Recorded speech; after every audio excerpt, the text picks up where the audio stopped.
আসসালামু আলাইকুম। আমি জুলিয়া আপনাদের সবাইকে আমন্ত্রণ জানাচ্ছি আমার আরেকটি নতুন ভিডিওতে। আজকে আমি আপনাদেরকে তৈরি করে দেখাবো মজাদার স্বাদের পর্দা বিরিয়ানি। এই বিরিয়ানিটা পাকিস্তান, আফগানিস্তান এই অঞ্চলগুলি এটা খুব জনপ্রিয় একটা খাবার। তো চলুন আজকে আমরা এটা দেখি ঘরে কিভাবে আমরা সহজে এই বিরিয়ানিটা তৈরি করতে পারি। তাহলে চলুন দেখা যাক আমরা কিভাবে তৈরি করছি মজার স্বাদের পর্দা বিরিয়ানি। প্রথমেই আমি পেঁয়াজগুলো বেরেস্তা করে নিব। পেঁয়াজ বেরেস্তার জন্য এখানে আমি তেল নিয়েছি 1 কাপ, এর মধ্যে আমি পেঁয়াজ দিয়ে দিচ্ছি 1 কাপ।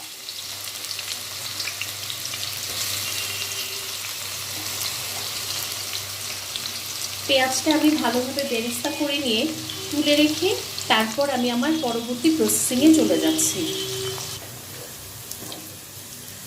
দেখুন আমাদের বেরেস্তাটা প্রায় হয়ে গিয়েছে, আর সামান্য একটু গোল্ডেন হলে আমরা এটাকে তুলে নিব।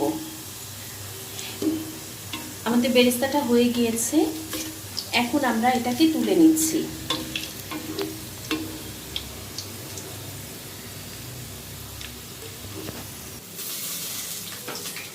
বেরেস্তাটা আমরা একটা টিস্যুর উপরে রেখেছি যেন অবশিষ্ট তেলগুলো টিস্যুটা শুষে নিতে পারে।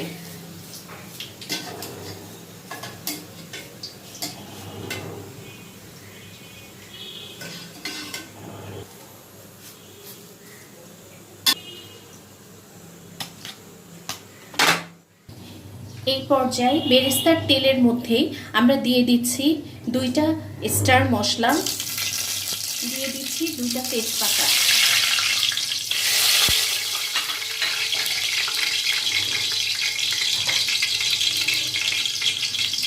এখন এর মধ্যে আমি দিয়ে দিচ্ছি এক এক করে আমার অন্যান্য মশলাগুলো। প্রথমেই অ্যাড করছি আদা রসুন বাটা 1 টেবিল চামচ।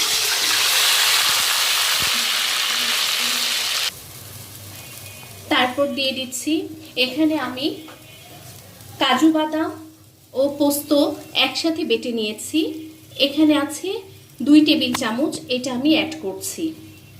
দিয়ে দিচ্ছি জিরা বাটা 1 চা চামচ, দিয়ে দিচ্ছি কাঁচামরিচ বাটা 1/2 চা চামচ, দিয়ে দিচ্ছি লাল মরিচের গুঁড়ো 1 চা চামচ, লবণ পরিমাণ মতো। ঝালটা আপনারা আপনাদের পছন্দ অনুযায়ী দিবেন। আর দিচ্ছি 1/2 চা চামচ জয়ফল গুঁড়া এবং 1/4 চা চামচ জয়ত্রী গুঁড়া, আর আছে 1 চা চামচ গরম মশলার গুঁড়ো। এগুলো আমি সব একসাথে অ্যাড করে দিচ্ছি।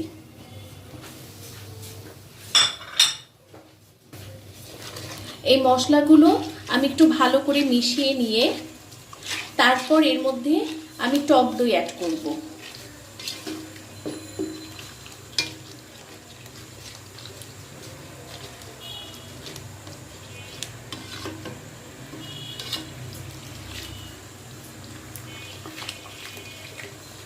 টক দইটা অ্যাড করার সময় খেয়াল রাখতে হবে চুলার জাল যেন কম থাকে, কারণ চুলার ফ্লেমটা যদি বেশি থাকে তাহলে টক দইটা ফেটে যাবে, আর চুলার ফ্লেম যদি কম থাকে তাহলে টক দই আর ফেটে না গিয়ে মশলার সাথে সুন্দরভাবে মিশে যাবে।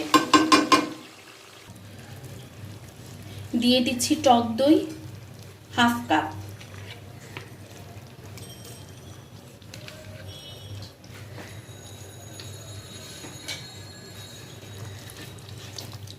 এখন এই টক দইটাকে ভালোভাবে মিশিয়ে নিচ্ছি। দেখুন আমি চুলার ফ্লেমটা একদম কম করে দিয়েছি যেন আমার টক দইটা ফেটে না যায়। টক দইটা মেশানো হয়ে গেলে আমি আবার চুলার ফ্লেমটা আগের মতো বাড়িয়ে দিব।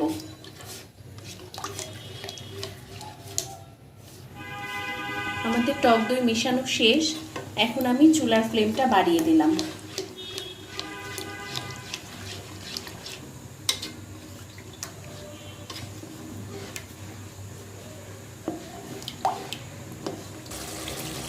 দেখুন আমাদের মশলা কষানো হয়ে গিয়েছে।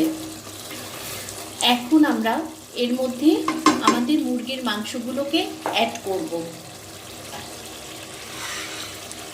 আমি এখানে বড় মুরগি নিয়েছি বলে আমি মাংসগুলোকে ছোট ছোট করে টুকরো করে নিয়েছি। এখন এই মাংসগুলো আমি সব অ্যাড করছি। এখানে 2 কেজি মুরগির মাংস আছে।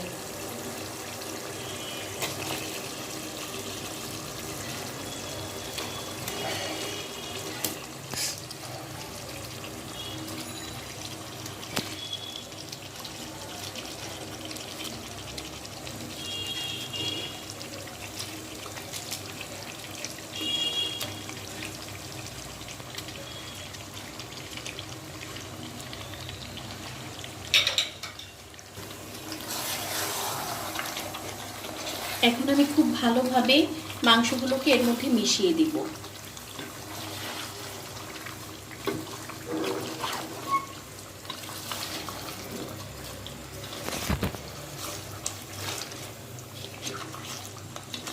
মাংসগুলো মিশানো হয়ে গেলে আমি এটাকে ঢেকে কিছু সময় ভালো করে কষিয়ে নিব।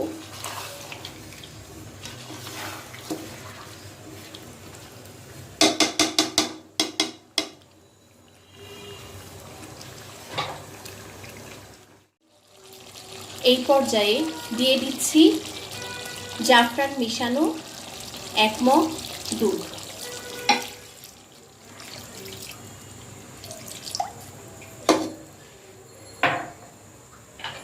এখন আবার ভালোভাবে কিছু সময় মুরগিটাকে রান্না করে নিব। এখন আমি এর মধ্যে কিছু আলু অ্যাড করে দিচ্ছি,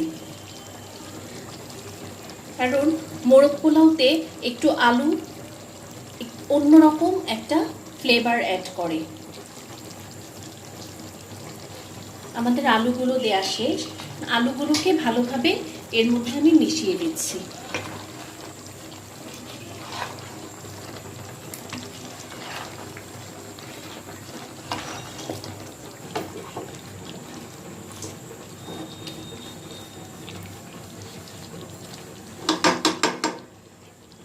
এখন এর মধ্যে আমি দিয়ে দিব কিছু পেঁয়াজ বেরেস্তা।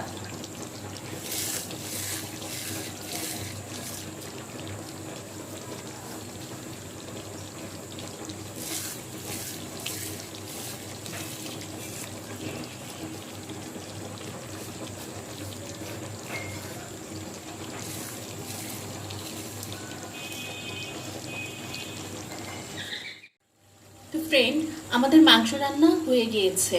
এখন আমরা মাংসটাকে নামিয়ে রেখে আমাদের পোলাওটাকে রেডি করে নিব। এখন আমি বিরিয়ানির জন্য পোলাওটা রান্না করব। সেই জন্য আমি অলরেডি প্যানে তেল দিয়ে দিয়েছি। এখানে আমি 1/4 কাপ তেল দিয়েছি। যেহেতু আমাদের মাংসের মধ্যেও অনেক তেল আছে, সেজন্য আমি এর বেশি তেল আর ব্যবহার করছি না। আপনাদের যদি প্রয়োজন হয় আপনারা তেলের পরিমাণ বাড়িয়ে দিতে পারেন। আমি এখানে 1 কেজি চাল নিয়েছি। চালটা আমি তেলের মধ্যে সম্পূর্ণ দিয়ে দিলাম।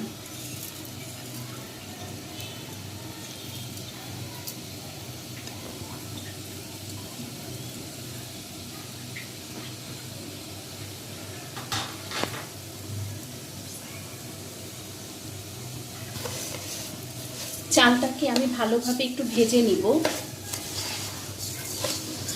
এই পোলাও, এই বিরিয়ানিটা রান্না করতে আমরা কম বেশি সবাই খুব ভালোভাবেই পারি। তারপরেও আমি কিভাবে এটা রান্না করি আমি সেটা আপনাদের সাথে শেয়ার করছি।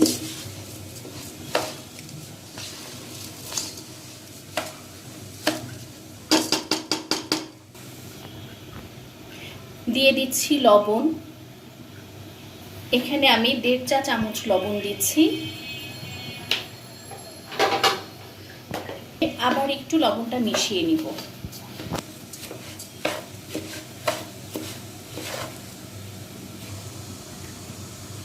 দিয়ে দিচ্ছি কিছু কিশমিশ, দিয়ে আবার একটু ভেজে নিচ্ছি।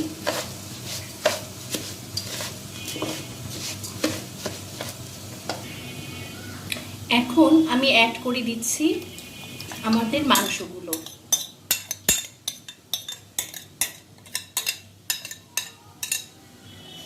এখন এই মাংসগুলো আমি ভালোভাবে চালের সাথে মিশিয়ে নিব। আমাদের মাংসগুলো প্রায় মিশানো হয়ে গিয়েছে। আসলে অরিজিনাল মোরগ পোলাওগুলো কিন্তু এমনই হয় যে মাংসগুলো ছোট ছোট থাকবে এবং পোলাওয়ের সাথে মাংসগুলো পর্যাপ্ত থাকবে। কিন্তু আমরা রেস্টুরেন্টে যে মোরগ পোলাওটা খাই ওইটা সাধারণত দেখা যায় যে একটা প্লেন পোলাওয়ের উপরে এক টুকরো মুরগির একটা রোস্ট দিয়ে রাখে। এটা কিন্তু আসলে মোরগ পোলাও না, এটাকে বলা চলে প্লেন পোলাও উইথ মুরগির রোস্ট। কিন্তু মোরগ পোলাও হচ্ছে মাংসগুলো ছোট ছোট টুকরো হবে এবং পোলাওয়ের সাথে খুব সুন্দরভাবে মিশে থাকবে। মাংসগুলো মেশানো শেষ, এখন আমি এখানে দিয়ে দিচ্ছি পর্যাপ্ত পরিমাণে পানি।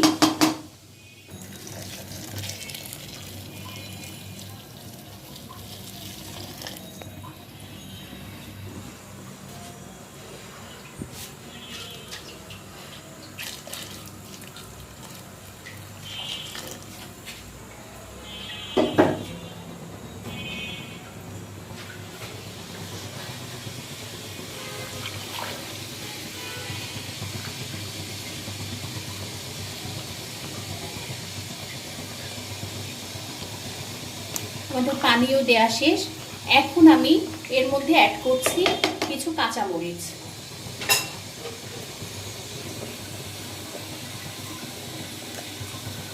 সেই সাথে অ্যাড করছি সামান্য পরিমাণে গোলাপ জল ও কেওড়ার জল। অ্যাড করে দিচ্ছি 1 চা চামচের মতো কেওড়ার জল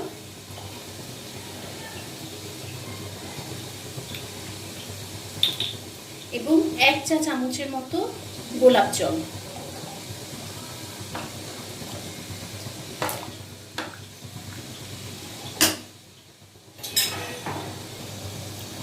এখন সব শেষে এর মধ্যে অ্যাড করছি 5-6টি আলু বোখারা।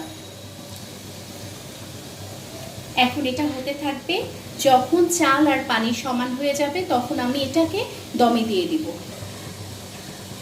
আর এই চালটা ফুটে ওঠার মধ্যে আমি আমাদের রুটিটাকে তৈরি করে নেব। এখানে আমি 1.5 কাপ ময়দা নিয়েছি, এর মধ্যে দিয়ে দিচ্ছি 1/4 চা চামচ লবণ। এখন এটাকে আমি একটু ভালো করে মিশিয়ে নিয়ে সাধারণ টেম্পারেচারের পানি অল্প অল্প করে এর মধ্যে অ্যাড করে দিচ্ছি। আমরা একটা রুটির খামির তৈরি করে নিব।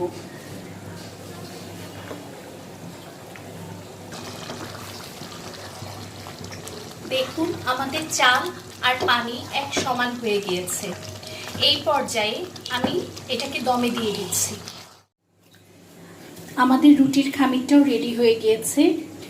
আপনারা নিশ্চয়ই দেখে বুঝতে পারছেন যে এটা ঠিক কি পরিমাণে নরম হবে। এখন আমরা এই খামিরটাকে সেট হওয়ার জন্য রেখে দিব মোটামুটি 10 মিনিটের জন্য। তত সময়ের মধ্যে আমাদের পোলাওটাও রেডি হয়ে যাবে। এখন আমরা রুটিটাকে পাতলা করে বেলে নিব। এই রুটিটা একটা বড় সাইজের একটা রুটি বানাতে হবে,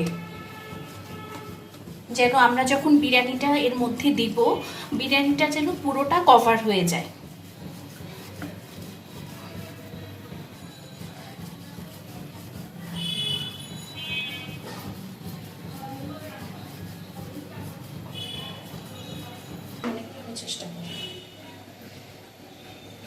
দেখুন আমাদের রুটিটা বানানো হয়ে গিয়েছে, এর পুরুত্বটা দেখতে পাচ্ছেন।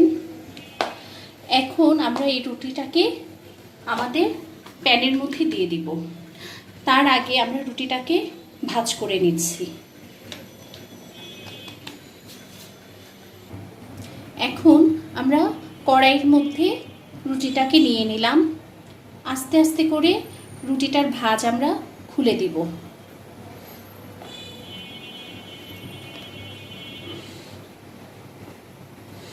পুরোটা কড়াইয়ের মধ্যে আমরা রুটিটাকে নিয়ে নিয়েছি।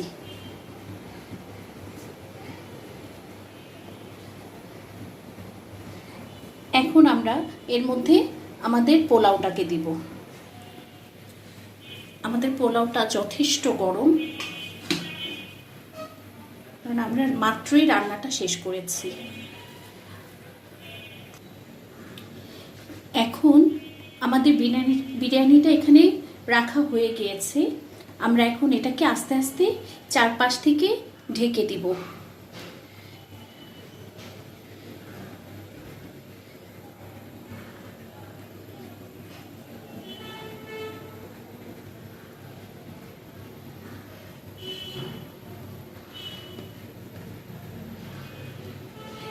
এখন এটা আমরা চুলায় দিয়ে দিচ্ছি। খুব অল্প আছে আমাদেরকে এই বিরিয়ানিটাকে ভাজতে হবে।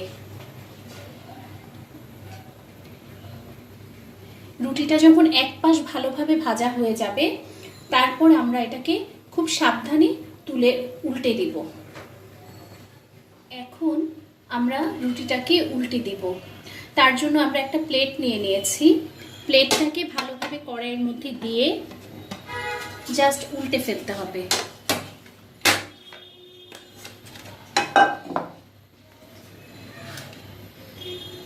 এখন আমরা আবার খুব সাবধানে রুটিটাকে কড়াইতে দিয়ে দিব।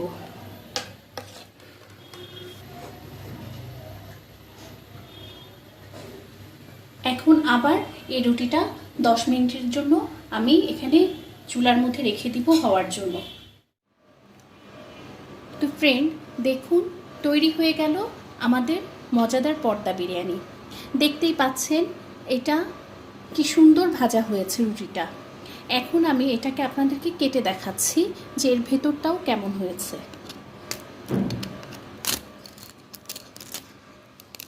রুটিটা খুব সুন্দর ক্রিস্পি হয়েছে, যেমনটা আমরা চাচ্ছিলাম।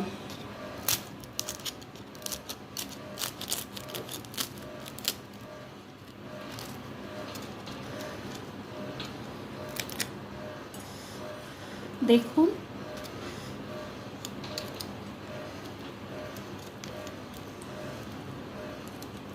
আমাদের বিরিয়ানিটা দেখতে কি সুন্দর হয়েছে। তাহলে দেখতেই পাচ্ছেন যে পর্দা বিরিয়ানি ঘরে বানানো কতটা সহজ। আপনারা চাইলে এই রেসিপিটা বাসায় ট্রাই করে দেখতে পারেন। এটা যদি আপনাদের ভালো লাগে তাহলে প্লিজ আমার চ্যানেলকে সাবস্ক্রাইব করবেন এবং আপনার ফ্রেন্ড অ্যান্ড ফ্যামিলির মধ্যে আমার ভিডিওটি শেয়ার করবেন এবং লাইক ও কমেন্টস দিয়ে আমার পাশেই থাকবেন। ধন্যবাদ সবাই।